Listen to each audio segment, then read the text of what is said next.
Et on a l'impression que l'histoire de la télé, c'est l'histoire de sa disparition en tant qu'objet. Elle prend de moins en moins de place, la télévision, jusqu'à se dématérialiser de plus en plus. Un jour, on peut imaginer qu'elle surgira d'on ne sait pas quoi et qu'elle se projettera sur les murs sans qu'on ait plus besoin d'aucun poste de télévision. Et d'ores et déjà, énormément de gens la regardent sur des tablettes ou sur des téléphones et il n'y a plus de poste de télé. Au fond, c'est ça, c'est l'histoire d'une disparition. C'est pour ça que qu'est-ce que la télévision, hein?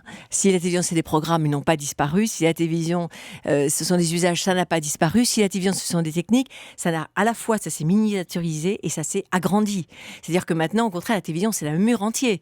Mon fils a décidé que son mur était trop blanc. Il a acheté une télévision qui couvre entièrement son mur. Donc c'est à la fois le smartphone et ces énormes écrans. Donc ça, c'est particulier. En revanche, ce qui est amusant, ce que vous dites, c'est que l'idée de la dématérialisation existait en 47. On montre dans notre exposition un petit film qui réfléchit sur les futurs de la télévision et on y trouve le smartphone et on y trouve aussi l'idée que tout d'un coup, l'image va apparaître dans la soupe, dans la fenêtre ou au contraire sur un lit. Et du coup, évidemment, on imagine les usages érotiques que ça peut avoir. Et donc en 47, on voit un vieux paysan en train de rêver devant une danseuse espagnole qui se dématérialise, mais qui est en fait la télévision.